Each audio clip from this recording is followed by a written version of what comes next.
누가복음 14장 25절에서 27절까지 우리 한 목소리로 함께 봉독합니다. 수많은 무리가 함께 갈새 예수께서 돌이키사 이르시되 무릇 내게 오는 자가 자기 부모와 처자와 형제와 자매와 더욱이 자기 목숨까지 미워하지 아니하면 능히 내 제자가 되지 못하고 누구든지 자기 십자가를 지고 나를 따르지 않는 자도 능히 내 제자가 되지 못하리라. 아멘. 하나님의 은혜가 오늘 이 밤에 주님 앞으로 기도의 자리로 나온 우리 믿음의 가족들에게 함께 하시기를 예수님의 이름으로 축원합니다. 예수님이 이곳저곳을 다니시면서 병을 치유하시고 또 죽은 자를 살리시는 여러 가지 이적들을 나타내시죠. 그러다 보니까 이미 예수님에 대한 소문이 이곳저곳에 널리 퍼집니다. 그렇다 보니까 이 많은 사람들이 도대체 어떤 분인데 그분이 메시아라며 막 그러면서 많은 사람들이 예수님께로 몰려와서 언덕을 가득 메웁니다. 오늘은 또 어떤 기적을 보이실까? 또 오늘은 어떤 또 유익한 말씀을, 또 어떤 재미있는 말씀을 우리에게 전해주실까? 라면서 사람들이 기다리죠. 드디어 누가복음 14장 25절에서 27절에 나오는 그 말씀을 이 예수님이 모인 사람들에게 이야기하기 시작합니다. 수많은 무리가 함께 갈새 예수께서 돌이키사 이르시되 무릇 내게 오는 자가 자기 부모와 처자와 형제와 자매와 더욱이 자기 목숨까지 미워하지 아니하면 능히 내 제자가 되지 못하고 누구든지 자기 십자가를 지고 나를 따르지 않는 자도 능히 내 제자가 되지 못하리라. 이렇게 말씀을 하죠. 만일 이것이 교회이고 만일 이것이 목회라면은 이 교회는 참 부응하기 힘든 설교 말씀입니다. 될 수 있으면 복된 말씀을 해야 되고 복 받으라고 해야 되고 막 축복해 줘야 되는데 이 오늘 예수님의 말씀은 이 복하고는 조금 거리가 있는, 많은 사람들의 마음을 찔리게 하는 바로 그런 말씀인 것이죠.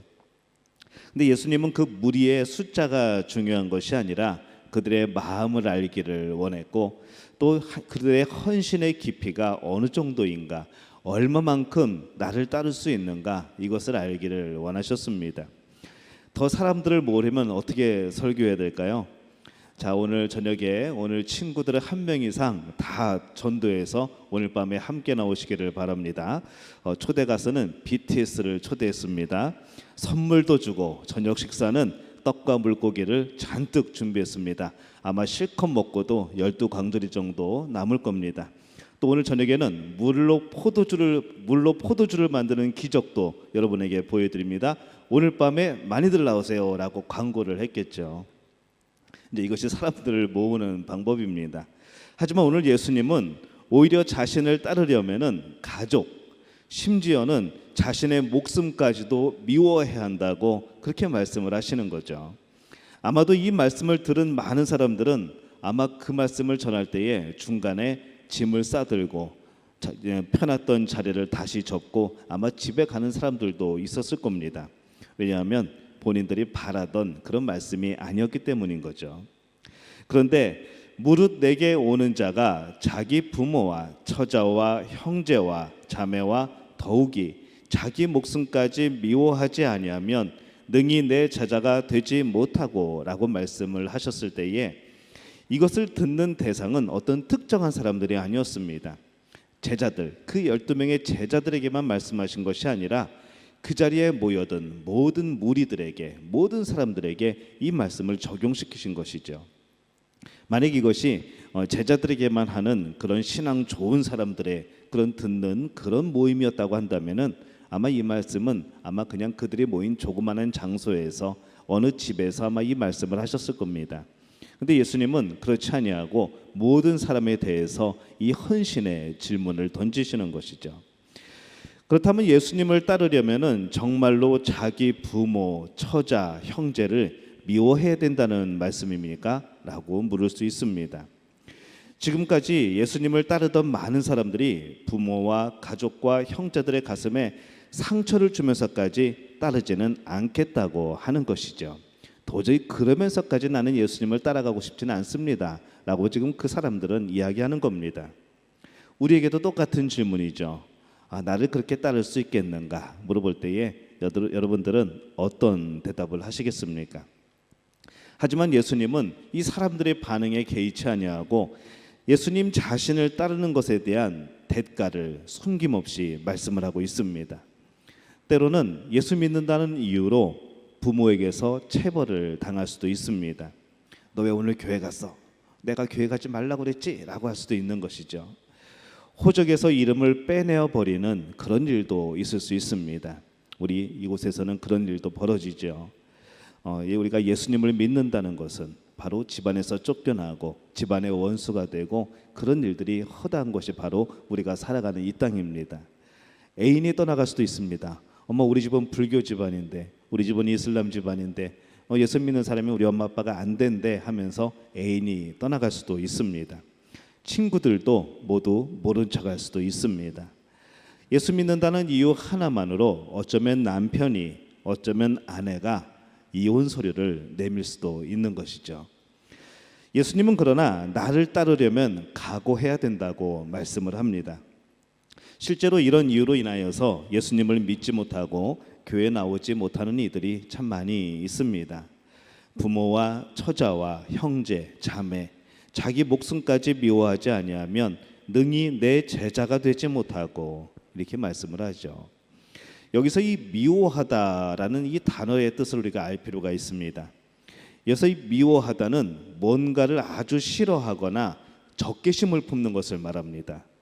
근데 예수님이 실제로 이런 누군가를 아주 싫어하고 적개심을 품는 이 미워하다라는 단어의 의미대로 부모와 처자와 형제와 자매와 자기 목숨에 대해서 적용을 시킨다고 한다고 하면은 예수님의 그 다음 말씀이 연결이 되지가 않습니다. 어떤 말씀인가 하면은 이웃을 내 목숨처럼 사랑하라고 하신 말씀과 부딪히게 되죠. 자, 그러면 우리가 이것을 어떻게 우리가 해석을 해야 될까? 정말 적개심을 품고 미워해야 되는 것일까라는 생각이 드는 겁니다. 그래서 오늘 이 누가복음 14장 26절은 오늘 미워하다, 미워하고 이렇게 번역을 했지만은 이 다른 번역된 성경들을 찾아보면은 이렇게 해놓은 데가 있습니다. 내 제자가 되려면 너희 아비와 너희 어미, 아내와 자식, 형제 자매보다도 나를 더 사랑해야 된다라고 번역을 해놓은 것이죠. 오늘 우리 개역 개정 성경에는 미워하라라고 번역을 했습니다. 다른 성경에서는 예수님을 더 사랑해야 된다. 너희 형제, 이웃 그것보다 예수님을 더 사랑해야 된다. 이렇게 번역을 한 것이죠. 이 두 가지를 한번 생각해 보면은 지금 이 예수님이 하신 말씀의 의미를 알 수가 있습니다. 예수님은 이렇게 말씀하시는 거죠. 내 제자가 되려면 너희 아비, 너희 어미, 아내와 자식, 형제, 자매보다도 나를 더 사랑해야 된다라는 뜻입니다. 그러면은 이 미워하다라는 것은 어떻게 해석을 할까요? 이 의미는 뭔가 하면은 예수님을 더 사랑하는 수준, 그러니까 아빠와 엄마와 아내와 자녀들, 형제 자매보다도 나를 더 사랑해야 되는 그 수준이 어느 정도인가지 가면은 그것을 미워하기까지, 미워할 정도의 수준까지 나를 사랑해야 된다라는 그런 말씀입니다. 이렇게 생각해 볼까요? 예수님을 제일 사랑해야 된다라는 말씀을 드리면 우리는 이렇게 생각을 합니다. 우리 이 세상에서 많이 하는 생각들이죠. 우리 마음 안에서는 내가 제일 사랑하는 첫 번째 자리를 놓고 이제 달리기 경주가 시작이 됩니다. 굉장히 치열하죠. 여러 가지 것들이 내 마음에서 이 첫 번째 사랑하는 것의 자리를 놓고 열심히 경주하며 달려갑니다.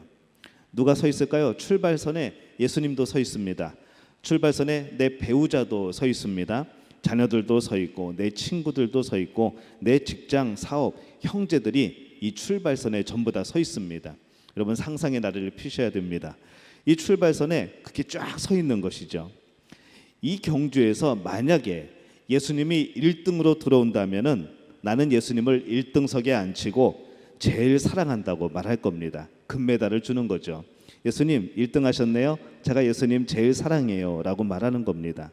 이것이 우리가 예수님을 사랑하는 지금까지의 방식이었습니다. 만약에 예수님이 1등 못하면 어떻게 될까요? 나는 내 아내를 제일 사랑해. 예수님보다 더 사랑해. 그렇게 되겠죠.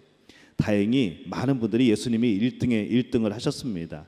그러다 보니까 나는 예수님을 사랑합니다. 그 어느 것보다도 그들을 미워하기까지 그 정도의 수준으로 나는 예수님을 사랑합니다. 이렇게 지금 고백을 하는 겁니다. 근데 문제는 여기에 있습니다. 1등만 아니라 그 다음에 2등의 자리도 있고 3등의 자리도 있는 것이죠. 그래도 예수님이 1등이니까 예수님 1등 하셨네요. 내가 제일 사랑해요. 라고 고백을 했던 겁니다. 근데 오늘 예수님의 말씀은 이렇게 하라는 것이 아닙니다. 예수님은 내 인생의 자리에 첫 번째이고 싶어 하십니다. 항상 1등이고 싶어 하십니다. 내가 사랑하는 것 제일 그 중에 제일 첫 번째 가장 사랑하는 것이기를 원하십니다. 그런데 이 경주에서 달리는 사람이 누구누구인가 하면은 아까 우리들 생각할 때는 예수님도 달리고 배우자도 달리고 내 자녀들도 달리고 친구도 달리고 형제도 달리고 직장도 달리고 사업도 달리고 물질도 달리고 한꺼번에 달려서 예수님이 1등 했으니까 예수님을 사랑한다고 고백을 했는데 바로 예수님이 말씀하신 이 경주에서는 예수님 혼자 달리시는 겁니다. 예수님 혼자 달리시고 예수님 혼자 1등 하시는 것이죠. 이런 욕심쟁이가 어디 있습니까? 라고 말할지 모르겠습니다. 그런데 이것이 바로 성경에서 말씀하는 하나님이 우리에게 사랑을 요구하는 방식이고 예수님이 우리에게 사랑을 요구하는 방식입니다. 다른 것과 비교해서 내가 그들보다 나은 첫 번째가 아니라 예수님 홀로 첫 번째가 되어야 된다는 것이죠. 2등은 없습니다. 3등도 없습니다. 우리는 항상 내 마음속에서 2등의 자리, 3등의 자리, 4등, 5등, 100등까지도 만들어 놓습니다. 그리고 언제든지 그 자리가 바뀔 수 있는 것이죠. 하지만 예수님이 말씀하시는 그 1등의 자리는 내 마음속의 주인의 자리는 하나밖에 없는 겁니다. 그것도 예수님 혼자 달려서 예수님 혼자 1등 하시고 예수님 혼자 우리의 사랑을 독차지하시겠다는 것이죠. 이것이 바로 예수님이 우리에게 원하는 바로 사랑의 모습입니다. 다른 모든 것과 비교되지 말아야 되는 것이죠. 누구보다 사랑해요 라는 것이 아닙니다. 예수님 사랑해요입니다. 다른 건 모르겠습니다. 예수님 사랑합니다 라는 고백이 필요한 겁니다. 어떤 분들은 마치 예수님을 여러 애인 중에 한 명으로 생각하는 그런 사람들도 있습니다. 그 중에 제일 아끼는 그런 애인으로 또 그렇게 생각하기도 합니다. 하지만은 예수님을 따르려면 우리는 단 한 명의 애인으로 예수님을 사랑해야 되는 것이죠. 우리 혹시 오늘 청년들이 듣고 있다면, 오늘 우리 중고등부 학생들이 듣고 있다면, 우리 유초등부 학생들은 이해를 할지 모르겠습니다만은 여러 명 중에 사랑하는 한 명이 아니고 바로 내가 사랑하는 한 명, 내 애인, 내가 사랑하는 사람, 바로 그분이 여러분의 예수님이기를 바랍니다. 그렇게 우리는 살아가야 되는 것이죠. 잠깐 사는 게 아니라 평생 그렇게 사는 겁니다. 세상의 그 무엇도 예수님과의 우리와의 관계에 비교할 수가 없는 것이죠. 사람들이 왜 신앙을 포기할까요? 사람이 왜 예수님을 부인하게 될까요? 분명히 잘 믿고 있는 줄 알았는데, 분명히 믿음 좋은 사람인 줄 알았는데, 직분도 받고 굉장히 교회도 오래 다니고 정말 예수님을 사랑하는 사람인 줄 알았는데 어느 날 그들이 예수님을 떠납니다. 그래서 생각을 해봅니다. 어쩌면 그 사람은 처음부터 예수님 혼자 달리고 예수님 혼자 1등하고 예수님만을 사랑하는 그 신앙이 아니었지 않을까라는 생각을 해보는 것이죠. 나의 전부를 포기하는 사람이 아니지 않았을까, 그런 생각을 해봅니다. 우리 모두가 이런 마음을 품고 있습니다. 시상대에 1등부터 50등까지 놓고 100등까지 놓고 쭉 순서를 정하는 것이죠. 문제는 이것이 안 바뀌면 그나마 다행인데 1등의 자리가 예수님이었다가 다른 것이 되면은 우리는 예수님을 떠나게 되는 겁니다. 우리 마음속에서도 욕심이 있습니다. 왜냐하면 1등만 사랑하고 싶은 욕심이 있는 것이죠. 그게 예수님이었을 때는 누구보다 뜨겁고 누구보다 헌신적이고 누구보다도 다른 사람이 추종을 불허할 만큼 그렇게 예수님을 잘 믿었는데, 그렇게 아니게 된 경우는 바로 내 마음속에서 예수님이 첫 번째가 아니게 된 겁니다. 나란히 순위를 매겨놓고 신앙생활을 할 그 당시에는 예수님이 1등이었던 것이죠. 시간이 지납니다. 예수님을 믿는데 내가 바라던 대로 이상하게 신통한 일들이 벌어지지 않는 것이죠. 분명히 그때 누가 전도하기를 예수 믿으면 복 받는다고, 예수님은 돈 많이 벌 수 있다고, 예수님은 사업 잘 된다고, 예수 믿으면 직장에서 잘 된다고 분명히 그렇게 듣고 왔는데, 예수 믿으면 병 고침 받는다고 그렇게 듣고 왔는데, 이상하게도 그 어디선가는 그런 역사가 나타나는 것 같은데 내가 있는 이 자리에서는 그 역사를 경험하지 못하는 겁니다. 그럼 어떻게 생각할까요? 별로 신통치 않네라고 생각을 합니다. 그 다음 마음은 뭘까요? 애정이 식어갑니다. 예수님이 2등의 자리로 가죠. 2등에 있던 다른 것들을 1등으로 옮겨놓습니다. 시간이 지나면은 예수님은 2등의 자리에 머물러 있는 것이 아니라 3등, 4등 한참 멀어져 갑니다. 예수님을 잊어버리게 되죠. 신앙생활, 예수님을 처음 만났을 때 그 감격 다 잃어버리게 됩니다. 우리들의 삶의 모습이 지금 이렇지 않습니까? 언제든지 예수님을 주인된 자리에서 끌어내려 버릴 수 있는, 끌어내려 버리는 우리들의 모습은 아닌지, 예수님이 절대로 그 자리에서 떠나실 리가 없습니다. 그 자리에서 예수님을 끌어내리는 것은 바로 우리들이라는 것이죠. 혹시 오늘 그런 마음으로 살고 있지는 않습니까? 예수님을 믿었는데 이 문제가 해결이 안 되네. 예수님을 믿었는데 도대체 이게 돈이 안 벌어지네. 예수님을 믿었는데 이 병이 낫지를 않네. 예수님 아닌가 봅니다. 잠시만 내려와 주십시오 라고 끌어내리는 우리의 모습은 아닌가, 여러분에게 묻고 싶은 겁니다. 예수님을 진정으로 따르는 사람들의 마음에 1등의 자리에는 예수님밖에 없습니다. 예수님과 견줄 만한 다른 대책이 없는 것이죠. 예수님에 대한 사랑 말고는 생각하지 않는 겁니다. 힘들던 눈물이 나던 하소연을 하던 내 사랑이, 내가 머리를 숙일 분이, 내 마음을 털어놓을 분이 예수님밖에 없습니다 라고 고백하는 것, 이것이 바로 제자들의 삶입니다. 여러분은 어떻습니까? 그렇게 고백하십니까? 이렇게 말씀을 묵상하고 보니까 이 요한복음 21장 15절에서 19절에 나오는 말씀이 참 애절하게 들립니다. 예수님이 부활하신 후에 제자들에게 나타나죠. 그물을 배 오른편에 던지라고 말씀을 합니다. 던졌더니 물고기가 또 가득 잡힙니다. 그때 알았습니다. 예수님이구나. 그때 내가 처음에 고기 잡았을 때 오른 깊은 곳에 가서 그물을 던지라고 했을 때 그때 고기 잡았던 일을 갑자기 떠올리죠. 많은 물고기가 잡힙니다. 이제 육지로 올라와서 예수님은 베드로에게 묻습니다. 요한의 아들 시몬아, 네가 그 배와 그물, 이 잡은 물고기들 많이 잡혔잖니? 이 물고기들 너를 부자로 만들어줄 수 있는 이것들보다 나를 사랑하니? 라고 묻는 겁니다. 베드로가 대답을 하죠. 그럼요 예수님. 예수님은 제가 가진 모든 것들 중에 1등입니다. 아시잖아요. 라고 말을 합니다. 그러면 예수님이 말씀을 하시죠. 그렇다고 한다면 나를 따르던 이들을 돌보아 주렴, 이렇게 말씀을 합니다. 베드로가 머릿속으로 생각을 하죠. 가만 있어봐라. 내가 배도 있고 그물도 다시 잡았고 이렇게 잡힌다면 금방 부자 될 텐데, 내가 만약에 예수님을 따르려면, 지금까지 예수님을 따르던 사람들을 돌보려면은 나는 배도 버려야 되고 그물도 버려야 되고 이 물고기도 버려야 되는데 고민이 되기 시작합니다. 근데 예수님이 또 묻습니다. 요한의 아들 시몬아, 네가 나를 사랑하니? 베드로가 대답합니다. 그럼요 예수님. 예수님은 제가 사랑하는 사람들 중에 1등입니다. 아시잖아요. 그러면 나를 따르는 이들을 돌보아 주렴. 베드로가 또 생각하죠. 예수님 따라가려면은 부모도 또 버려야 되고 형제도 또 떠나야 되고 친구들도 다 멀어질 텐데, 전번에 떠났다가 다시 돌아왔을 때 친구들이 다 손가락질 했는데 라고 생각을 하는 겁니다. 그렇게 생각하고 있는 예수님이 또 묻습니다.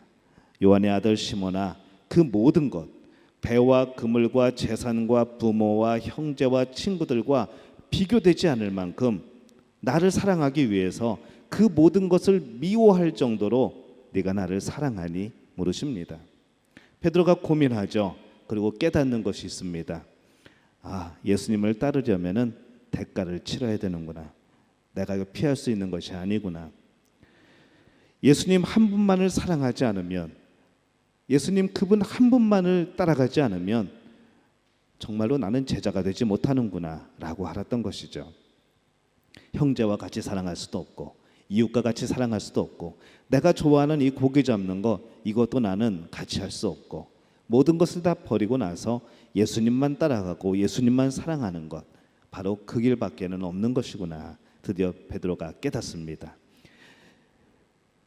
드디어 이제 베드로가 고백을 합니다. 네, 예수님, 저는 예수님을 1등으로 사랑합니다. 다른 것보다 1등으로 사랑하는 것이 아니라 예수님 한 분만 1등으로 사랑합니다. 2등도 없고 3등도 없습니다. 예수님 말고는 사랑하거나 의지하거나 마음 줄 것이나 그런 사람이 전혀 없습니다. 저는 그렇게 예수님을 따르겠습니다. 이렇게 고백을 하는 겁니다. 예수님이 말씀하시죠. 그래, 이제 넌 내 제자야. 앞으로 너에게 어떠한 고난이 있더라도, 어떤 아픔이 있더라도 하나님의 영광을 위하여서, 천국의 상급을 위하여서 네가 고백한 것처럼 나만 믿고 사랑해야 돼. 이제 나를 따라오너라 라고 말씀하시는 겁니다. 여러분은 어떻습니까? 예수님을 그냥 따라다니셨던 분들입니까? 아니면 진정한 제자입니까? 예수님 한 분만을 사랑하고 예수님 한 분만으로 만족하고 예수님 한 분만을 바라보며 오늘 그렇게 살아가고 있습니까? 혹시 내 안에 예수님을 대신할 다른 대안들, 여러 가지가 있겠죠. 우리의 사업이 될 수도 있고, 우리의 직장이 될 수도 있고, 내 친구, 가족이 될 수도 있고, 예수님을 대신할 다른 것들, 그 누군가 힘 있는 사람에게 기대서 내 문제를 해결하고 싶은 그런 마음들, 이런 대안들이 혹시 여러분 안에 있지는 않습니까? 어쩌면 예수님을 대신할 2등이 기다리고 있고, 예수님을 대신할 3등이 기다리고 있고, 4등부터 50등, 100등까지 기다리고 있는 것 아닙니까? 그리고 나는 언제나 예수님을 배신할 수 있는 가능성을 만들어 놓고, 예수님, 내가 원하는 대로 안 해주시면은 예수님 2등 할 겁니다. 예수님 3등 할 겁니다. 나 예수님 떠날 겁니다. 나 예수님 모른 척 할 겁니다. 이런 모습으로 살아가고 있지는 않은가? 오늘 우리 자신을 한번 생각해 보는 겁니다. 저는 여러분이 이 고백을 했으면 좋겠습니다. 한번 따라해 볼까요? 내 인생에 예수님이면 다다. 예수님이면 충분하다. 예수님만 1등이다. 저는 여러분의 삶에서 이 고백이 이어지시기를 바랍니다. 2등을 생각하지 말고, 3등 생각하지 말고, 다른 대안 찾지 말고, 예수님 앞에 한 발 내딛고 세상에 한 발 내딛고 살지 말고 예수님을 온전히 의지하는 삶, 오늘 이 밤에 여러분 그 고백을 하시지 않겠습니까? 예수님이면 끝이다, 예수님이면 전부다 라고 고백할 수 있는 우리 믿음의 가족들이 되시지 않겠습니까? 오늘 우리가 그동안 살아왔던 부끄러운 모습들, 오늘 우리가 살아왔던 그런 너무나도 흔들리는 모습들, 오늘 이것을 이제 벗어버리고 예수님만을 사랑하는 여러분들이 되시기를 바랍니다. 그 예수님을 사랑하기 위해서 대가를 치러야 한다면 과감하게 대가를 치르는 분들이 되시기를 바랍니다. 대가를 치른다고 해서 여러분들 그것을 절대 잃지 않습니다. 오히려 예수님이 그것을 보호하십니다. 가장 여러분이 사랑하는 것, 하지만 그것을 먼저 예수님을 위해서 내려놓을 필요가 있습니다. 여러분의 그 헌신이 있게 될 때에, 여러분의 그 믿음의 고백이 있게 될 때에 예수님은 오늘 여러분들을 통하여서 놀라운 역사를 이루실 줄로 믿습니다. 이 복을 누리는 우리 믿음의 가족들이 되시기를 예수님의 이름으로 축원합니다.